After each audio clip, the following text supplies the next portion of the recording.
Right. When she talks about, getting this information to colleagues on the Hill, right. Is she talking about leaking? Well, what colleagues on the Hill? Right. She is now in private life. What does a colleague on the Hill mean? Friends of hers that are on the other party? Well, how could she not know what she was saying? That's what's so bizarre about all of this is, that the Loretta Lynch, they knew better than all of this, but they did it anyways. They thought they'd get away with it impunity. Tom? They also thought the other nominee was going to be president. What's your take, Tom, legally? Well, as Jay, I'm not a lawyer, but I've been doing this scandal work for 20 years almost.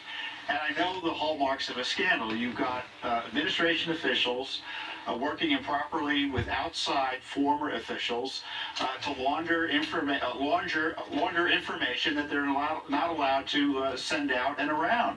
This reminds me of the FBI Filegate scandal under Clinton, where they were looking at raw data from FBI files in the White House, or at least had access to it. Here they were accessing raw intelligence data that was arguably protected by the Privacy Act and other laws if you require criminal sanctions in theory. And then they're also working with Congress on this. So here you've got the elements of the scandal and where the investigations need to go. Not only a criminal investigation, but getting back to the so-called congressional investigation, whether by the intelligence committees or select committee. This is what they need to look at. Who the Obama administration was working with on the outside and on the inside to improperly disseminate this classified Let's material. go back to the legal again. Surveillance. There's legitimate surveillance. Sure. But you're not supposed to unmask an American that gets picked up. Well, if you get unmasked improperly, it could be a felony. It could be also a civil action. But she admits here. No, she's bragging about it. Yeah, she said if they found out what we knew about the Trump staff. Right. So they had to be unmasked to know. Of course, that. So how did this level of person outside of government end up with unmasked intelligence on the President of the United States or his team? How in the world how did Loretta Lynch, who, by the way, doesn't mind meeting on an airplane with President Clinton, how does she justify having this out there? How did she justify the sign-off? And then how did this individual, this Ms. Farkas, get this information? And when she talks about... And then there are friends on the Hill. What are they friends on talking the about Hill here? urging colleagues? No, Sean. Does that sound like she's talking about leaking the information? Well, yeah, she wanted to make sure it was there so that the Trump administration didn't destroy it or some statement like that. Here's the concern. The concern is the intelligence apparatus in the United States has rules that they have to follow like every other agency. And it appears that in the waning days, or maybe the last year of the former administration, they viewed those laws as advisory opinions, In not other law. words, our intelligence, at least at some level, was politicized. Completely. And people's names were unmasked. And it was shared. Yes, and I go back to James Comey, who just days ago goes on air in a hearing in Congress and says we're investigating Trump associates in Russia. But, well, of course, he never wants to disclose an investigation. Then asked if, in fact, he was investigating the leaks of classified information. When his real response is, what he actually said was not he wasn't doing an investigation. He said, I'm not willing to say that because I'm not willing to say they were classified. Now, everybody at this point knows it's classified information, but that's how they're playing it, that close. And what the Republicans need to do is ask the next question. For instance, when the president tweeted out, in quotes, wiretap, which we all know is surveillance, right. Why didn't anybody at that hearing say, well, let's put the wiretap portion of it, which hardly anybody uses. Was he surveilled? They wouldn't have answered the question. Well, the leadership of the FBI is The leadership of the FBI is a real problem. Comey refused to deal with adequately the mishandling of classified information by Hillary Clinton, and then now by the Obama administration. He doesn't want to look at that. He's as political an FBI director as anyone we've had. Yep. This is gigantic. Remember, you were talking about Watergate. Watergate was the cover-up. That was the problem. Here, the act itself could be the problem, and that's and then maybe a cover-up on top. On top of that, so you could have one on top of another. It's going to get interesting, and I think the media will end up with egg on their face as usual. They're always wrong. Coming up now, we keep asking CBS to release my 45-minute plus interview with Ted Koppel. They saying to the New York Times they're not going to do it. What are they afraid of? We'll get reaction tonight from Joe Concha, Matt Schlapp. Also, we have the latest on the rape case in Rockville, Maryland. Defense attorney in Washington, D.C. Are they flaunting the idea of any separation of their family business and presidency? At this point, they're saying, like, who knows how long this administration is going to be in place? Let's get while the getting is good, seems to be the attitude. And do you think they understand it looks like grifting. It makes it look It is, it possibly is grifting. Now he looks like it, but obviously they don't care about appearances. One embarrassment after another, they just sort of shrug it off, and a lot of their base says, "Oh, it's Donald being Donald," and they don't care either. We got word that now officially the president's daughter, Ivanka, is going to take on official status as a government employee, serving as an unpaid advisor to her father. She's already serving as an unpaid advisor. Now she's going to have to deal with all the ethics rules and what have you. There's a lot of family going on, and that's concerning to some people. As it should. I mean, presidency. Anti-nepotism rule went into effect. Do you think that it matters? That's why the anti-nepotism rule was put into place. Exactly. But I think that Trump's attitude is essentially he's above the law and rules don't apply to him, and he can defy political gravity as well. So they'll just shrug it off until some calamity happens and the apocalypse strikes. My lighthearted estimation. Thank you, Frank Rich. Banks said, but I think it's a great idea that we're talking to Russians. I think Russians need to have a sense of what's going on with somebody who is as mysterious to them as he is to us. What are we going to expect of somebody named Donald Trump who's never run for a job before and who isn't saying bad things about Russia, which is the currency in Washington, the Cold War currency. And I think, by the way, Don, we have to be careful. What we're talking about, we're far enough away from the Cold War blowing in Washington to know that we shouldn't have our ethics of journalism frozen out. Alleged Russian involvement in an attempt to influence the American election, and we don't know whether they had any success. The success is all now when you and I talk about it. Well, I think what the intelligence community said, Juliet, was that they did influence the election. What they're not sure about is a collusion, or how much it impacted the election, or if there is collusion between the Trump people and Russian officials. Right. I mean, Jeff Toobin said it the best in the previous segment, which is you have one known piece, which is Russia's involvement with the election. You have evidence and admission, so it's not like we're making this up, of Trump contacts with the Russians of various levels, from the ambassador down to a bank president. Some of them are admitted to, some are only admitted to after the media finds it. And the question is there that collusion? And so from the press conference today, I guess I have to say I was slightly more optimistic about the Senate intel hearing for a variety of reasons, including the attitude today. I thought it was important that even Senator Burr said it is premature to take collusion off the table. I think that's important.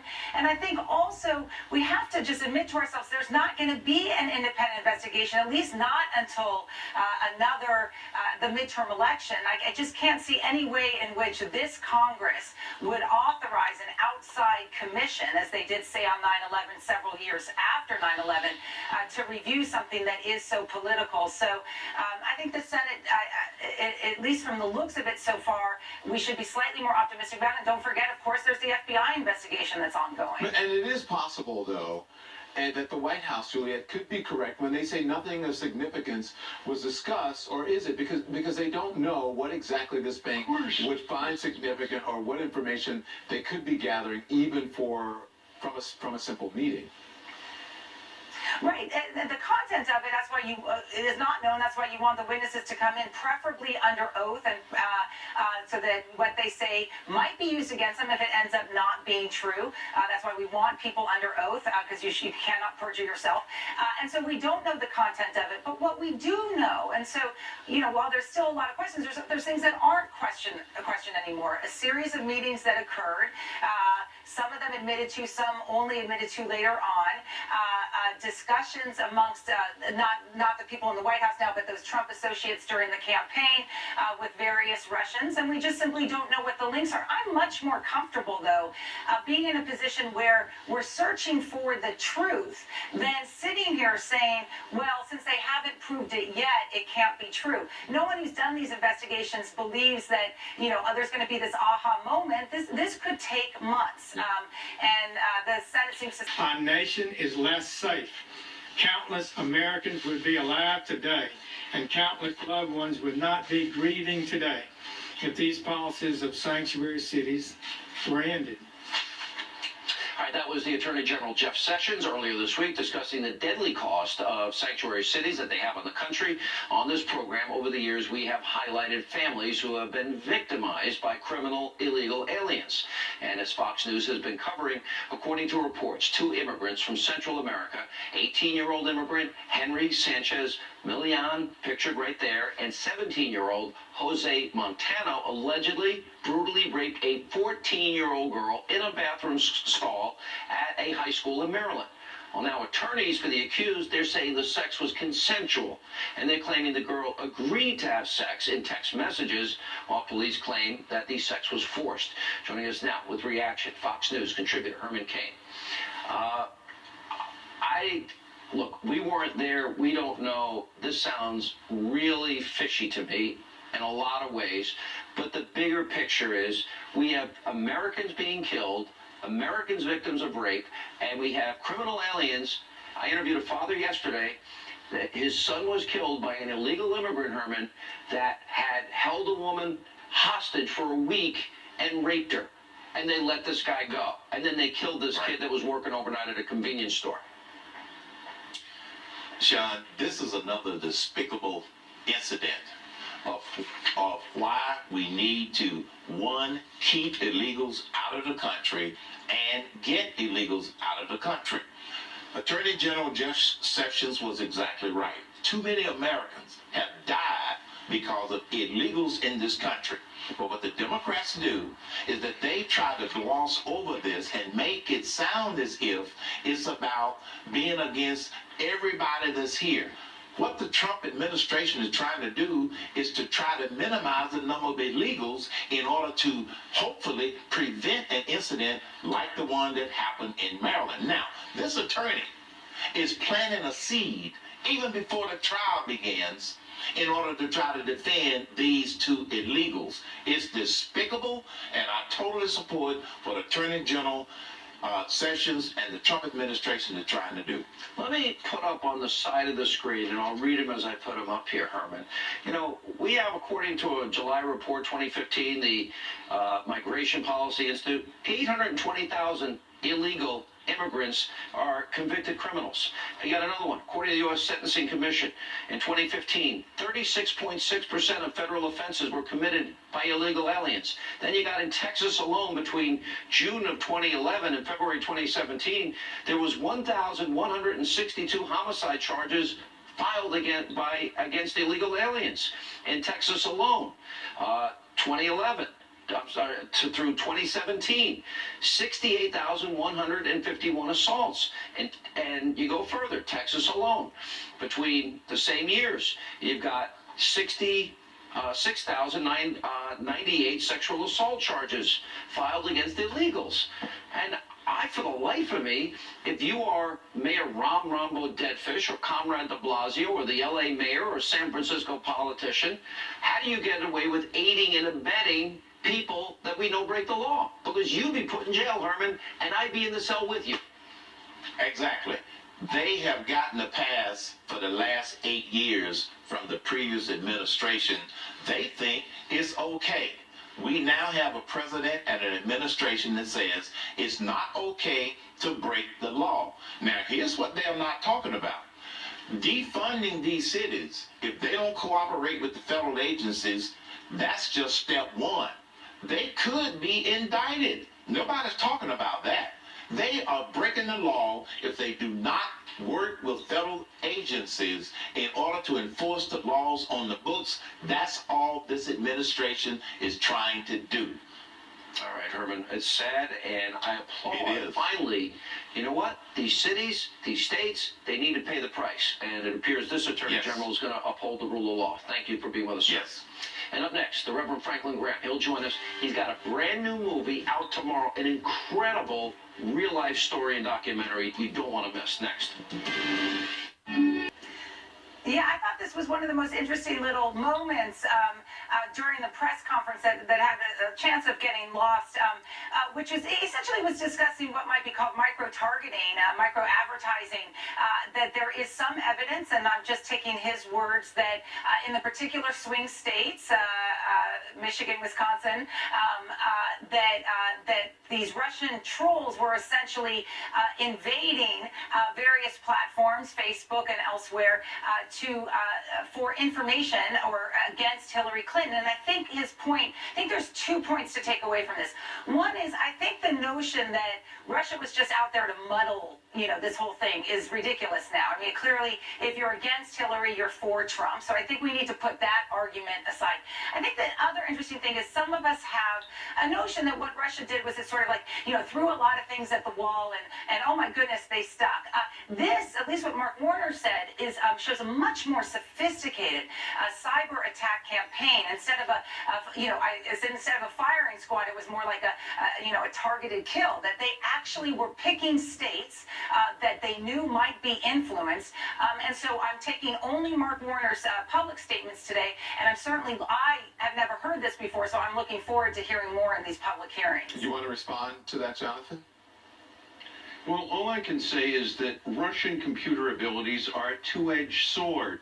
The same kind of very creative Russian users of computers organized last Sunday demonstrations in between 82 and 99 different cities across the country in the face of tremendous opposition to talk about the regime in the Kremlin, particularly Mr. Medvedev, as corrupt and a bunch of crooks. It goes both ways. We need to ask the question, why are they so good at computers and why are we not so good at computers in the digital era? And some of it is really scary because the reason may be they're better at math and they have better math education than we do. And that's a big problem that we're now facing while we're talking about all this hysteria about the Russians are coming, the Russians are doing all these horrible things. The Russians are getting good mathematical educations and we're paying the price. Yeah. So they are. At least from the statement we heard today, we're not going to make any pronouncements until we do our investigation.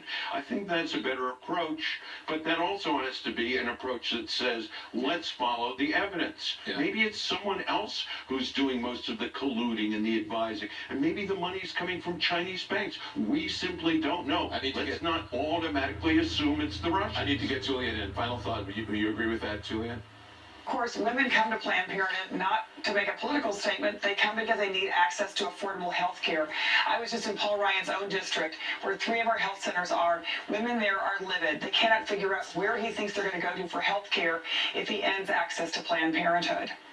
And Cecile, the idea that Planned Parenthood is the one thing left out of that bill that they can keep going at, what strikes me is that they are now deeply embarrassed by this loss last week, both the president and Paul Ryan. And they issue. They said they were going to easily repeal the Affordable Care Act, and it didn't. They went to town hall meetings, and our patients spoke out. So they can keep trying, and we're going to keep fighting. And I have to tell you, the American people are on our side. It is extremely unpopular to end women's access to family planning, to breast cancer screenings, to pap smears, to well woman visits, and that's what they're trying to do. The American people know it, and they don't support it. Paul Ryan just tonight has just been quoted saying he very specifically does not want the president to work with Democrats on health care legislation. He's getting nervous about those statements that the president is making. And again, that may be another reason for Paul Ryan to be pushing the defunding of Planned Parenthood to keep President Trump where he wants him on this issue. Well, I mean, he can continue to try to do this. We will continue to mobilize folks around the country. Again, we have a ton of support.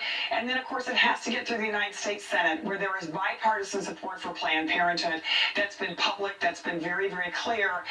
So I actually think that they should turn their attention to trying to figure out how we're going to get more access to health care in America, not less. And when people hear that his entire agenda is in defunding Planned Parenthood or literally shutting down access, they wonder for what reason. God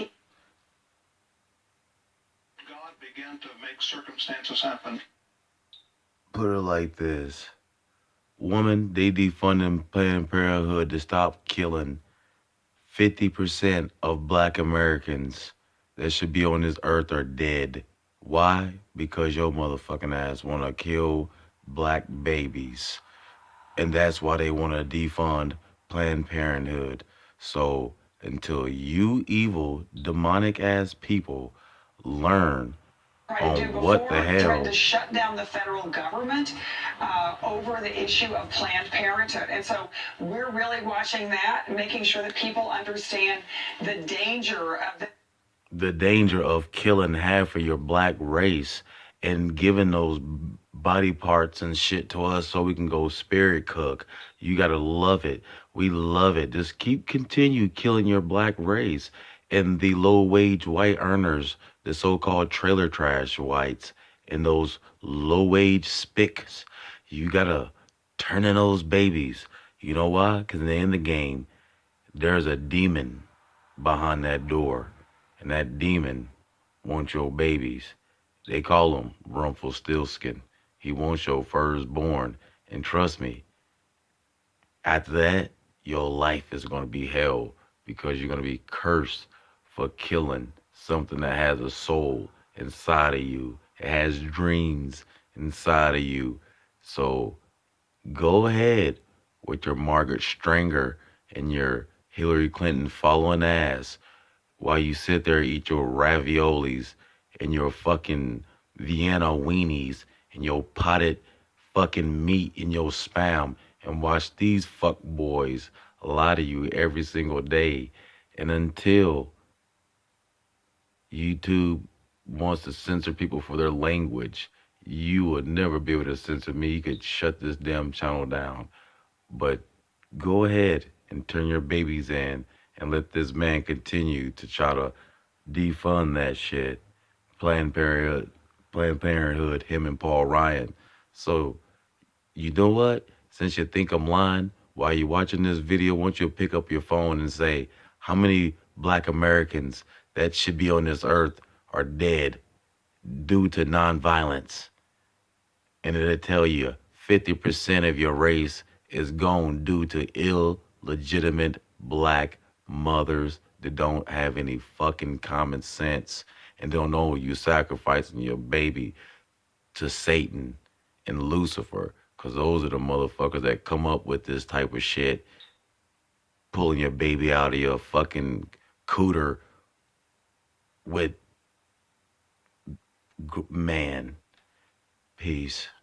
So do we know when the trial is set or how long this might take before it goes on? No, so this is what this will do is essentially place a pause on everything until either the Department of Justice appeals, and if in the event they manage to get this decision overturned, then that would obviously change the equation.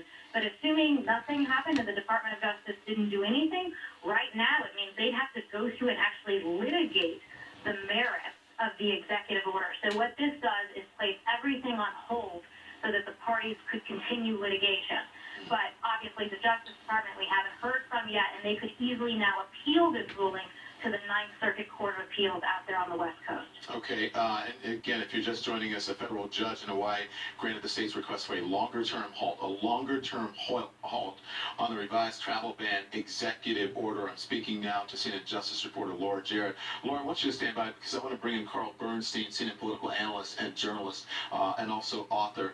Carl, how do you think this is going to play at the White House, or is playing at the White House right now?